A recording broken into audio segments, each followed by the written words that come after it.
Amis internautes, bonjour, bonsoir, hein, toujours pareil sur internet, l'espace-temps, l'espace... allez, ferme-la. Alors, je suis là, hein, vous l'avez vu, je suis là, il y a un peu de soleil, là, non, c'est bon. Non, ça, malgré une volonté farouche, hein, j'ai un vent contraire extrêmement fort. Au niveau de la haine, là j'ai une haine force 6-7 sur l'échelle de Forisson, comme on dit. La tournée se passe super bien. Génial. Ben regardez.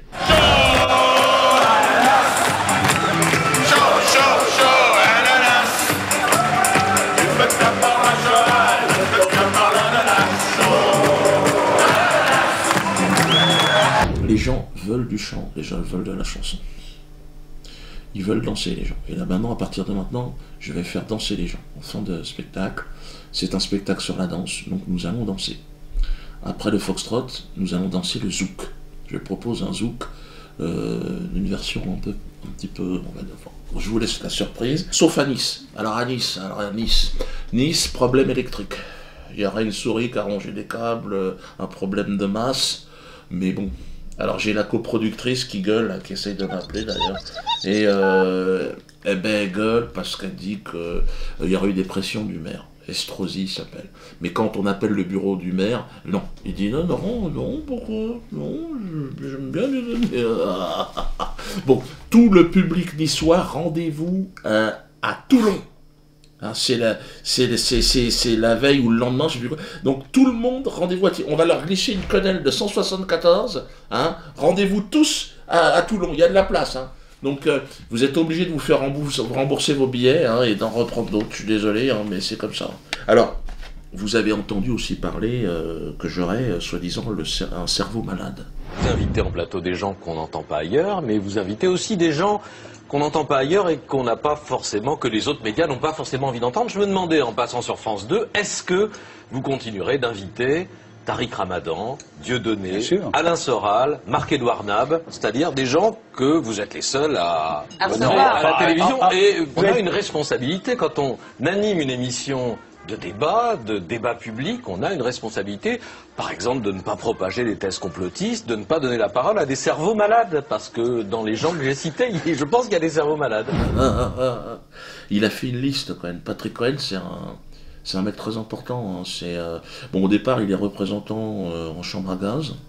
Hein, maintenant, c'est accessoire partout en Europe, discrétion assurée. On a l'impression que là, qu'il y a des gens qui viennent dans mon émission pour dire que les chambres à gaz n'ont pas existé. Ça n'est jamais arrivé. Je dis qu'il y a des complotistes. Vous savez ce que c'est, les complotistes, les conspirationnistes. Et que le complotisme, ça finit généralement. Vous avez l'habitude de ce genre de débat. Mais là, il a un peu quitté sa fonction première et il veut la peau de Tadei. Il s'est fixé une mission, faire virer Tadei de service public, parce qu'il lui reproche d'inviter des non-juifs, sans autorisation. Donc là, lui, il a dit non. Hein. Alors Tadei a dit merde, j'avais un tampon de la Poste. Il dit non, ça suffit pas la Poste, qu'est-ce qu'on a à foutre de la Poste? T'es où, toi? Chacun doit penser ce qu'on veut, mon Patrick. Non. C'est un sans-poilu qu'on appelle. C'est en ligne directe avec Ratatouille. Et c'est Ratatouille premier. Et l'autre bouffeur de camembert, bouffeur de clacos, là, il a envie, il a dit qu'il fallait m'éliminer que j'étais un personnage extrêmement marginal. Et qu'il fallait pas m'inviter. Ah, il est scandalisé. Parce que Schneiderman lui a dit ne pas inviter Dieudonné sur un plateau serait une faute professionnelle. Écoute-le. Ce matin, dans l'IB, il y a une chronique de Daniel Schneiderman qui s'appelle La liste de Patrick Cohen, qui serait une liste noire à France Inter. Tariq Ramadan, Dieudonné, Alain Soral, Marc-Édouard Nab, interdits d'antenne. Mais non, mais il n'y a pas de liste, parce que ces gens-là, je n'y pense même pas. Enfin, moi... dans ce métier, on entend beaucoup de choses, hein, mais penser qu'un jour on pourrait écrire que ne pas inviter Dieudonné sur un média grand public, c'est une faute professionnelle. Une faute professionnelle, c'est ce que dit Daniel Schneiderman. C'est hallucinant. Mais on débat de quoi avec Dieudonné? On fait un débat sur quoi? Est-ce que les chambres à gaz ont existé? Est-ce qu'il y a un complottionniste juif qui dirige le monde? Et on met un rescapé d'Auschwitz en face et puis on fait un débat avec Dieudonné? Enfin, mais de quoi on parle? Alors, il voulait me foutre face à un déporté. Je veux pas, moi, ça va pas ou quoi? Je vois pas ce que je pourrais dire à un déporté, moi. Si, il peut peut-être me donner des tuyaux pour passer à la télé. Non, c'est vrai, ou gratter une subvention, peut-être il a des conseils. Bah, c'est bizarre d'ailleurs de la part de Schneiderman qui m'était rentré dans la gueule, l'autre. Je comprends pas pourquoi aujourd'hui il change... Là, il veut m'inviter, l'autre. Alors, ce postulat de dérapage, clairement posé par Maya, et l'absence de Dieudonné en plateau pour s'en expliquer, ont choqué un téléspectateur internaute, noir lui-même, dit-il, heurté que vous, comme les autres médias, ayez choisi de boycotter le principal intéressé, ainsi éviter une discussion et en fait botter en touche sur des sujets qui fâchent. Alors que, rappelle-t-il, le principe de votre émission est de prendre de la distance par rapport à l'info et de ne pas aboyer avec les loups, c'est sa formule, je la lui laisse. Alors vous lui avez répondu directement sur le forum, vivement même, qu'à votre avis, il est plutôt de salubrité publique d'oublier Dieudonné, à qui, selon vous, les médias accordent trop de place. Et on vous a d'ailleurs fait remarquer après que c'était pas à Ressurimage de déterminer ce qui relève de la salubrité publique et que cette expression relève plutôt dénote un esprit de supériorité. Moi, je suis vraiment dérangé aujourd'hui, je suis vraiment gêné parce qu'on est arrivé à un moment, on est là, il y a j'ai toute la fine équipe au cul. Hein. Parce que Patrick Cohen, il a rappliqué tout l'état-major. Donc j'ai même la vieille, la vieille, Anne Sinclair. Elle est pas contente, elle me crache à la gueule. J'ai tout. Hanouna, je le connaissais pas, l'autre. Je sais pas s'il vend des moquettes ou je sais pas ce qu'il fait, lui. Ou des jeans. Et là, il dit il veut la mort de Tadei, lui aussi. Ce soir ou jamais, ils disent juste jamais. Arrêtez, et puis c'est pas non, mais je voudrais juste vous dire quelque chose. Parce qu'on l'a laissé cette émission le temps de s'installer. Ça fait 5 ans qu'elle existe, les gars. Arrêtez de me dire qu'elle a marché. Mais arrêtez. Comment il peut fidéliser? Pour éclairer un petit peu le téléspectateur, ça n'a jamais marché sur France 3. Arrêtez de me dire que ça marchait. Ça faisait au mieux 7% de part de marché. Mais vous pouvez pas laisser une émission intelligente une fois dans le BAF. Non, et en plus... Mais 7%, c'est une catastrophe. Cyril, arrêtez, c'est une catastrophe. Ça n'a jamais marché, oui. Et il y a Patrick Timsit, il m'avait comparé à Hitler. Vous saurez, que, si vous allez voir le spectacle de Dieudonné, entre Alain Soral et Forisson. Donc vous serez dans la ligne. Donc renseignez-vous. Moi je suis un culte, mais regardez votre culte. Non mais googlisez, vous verrez. Et là c'est justement Dieudonné était formidablement drôle. Dieudonné a tué un comique qui est Dieudonné pour être aujourd'hui le Dieudonné qui malheureusement, même s'il est drôle sur scène... Aujourd'hui il est drôle. Mais oui, il est drôle, mais sauf que...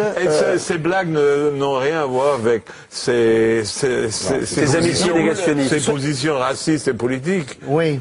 Oui, mais alors à ce moment-là, je reprends la phrase, il faut reconnaître le talent de peintre d'Hitler ou pas? Non, mais c'est ça, et la question était posée, je crois que c'est vraiment... très doué comme peintre. Je sais pas, mais je me pose la question et je vais vous dire, je m'en fous. Un type site, il m'a étonné, hein. Ouais, il est allé loin. Moi, en tant qu'humoriste, je me fixe des limites, merde. Ah, franchement, je pense qu'il peut concourir cette année pour les Tunnels d'Or. Hein. Franchement, vous avez vu ce qu'il a fait? Regardez ce qu'il fait, regardez ce qu'il a parlé. Il a parlé d'Hitler. Dépasser les limites, c'est toujours un vrai danger dans votre discipline. Je trouve d'ailleurs, il y en a un qui a franchi la limite depuis longtemps, c'est Dieudonné. Vous en savez quelque chose, puisqu'il y avait eu cette petite réponse, Patrick Timsit. En 2011, vous l'aviez comparé à Hitler au cours d'une interview. Il a réglé ses comptes avec vous, vous l'avez vu ça? La semaine dernière, dans un spectacle, en fait... Hitler était un génie. Devant 2000 personnes. Hitler était un génie. C'est un génie.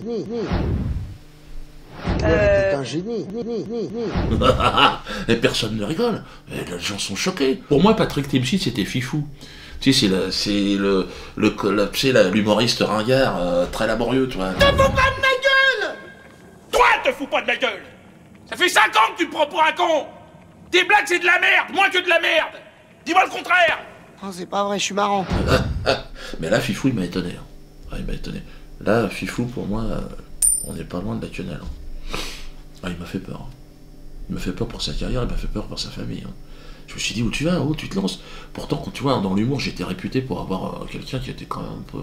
Ben là, depuis que j'ai entendu Fifou... Hitler a du génie, écoutez. Hitler était un génie. Hitler a du génie. À la télévision. J'étais sûr qu'il allait plus avoir de boulot, le mec, qu'il allait être censuré un peu partout. Non, il est partout. Je pensais qu'il allait être arrêté. Je m'attendais à voir même le GIGN arriver, sur scène, sur le plateau. Je me dis, mais qu'est-ce qu'il fout? Et puis non, il travaille, il bosse, parce qu'il a un génie, quelque part. Et depuis, je me suis dit, mais si Patrick nous dit, Hitler a du génie, pourquoi? Je me suis intéressé à la politique du national-socialisme. J'ai regardé, je me suis dit, je vais regarder. T'es un génie. T'es un génie, un génie. T'es un génie. On est en période de crise, plus personne n'a à bouffer, c'est la merde, on est au bord de la 3e guerre mondiale. Donc je me suis dit, peut-être, et c'est vrai qu'il y a des... Et c'est vrai, Patrick a raison, t'as un doute. Mais moi, j'irai pas jusque-là. Défendre Hitler, comme il l'a fait. Fifou, là...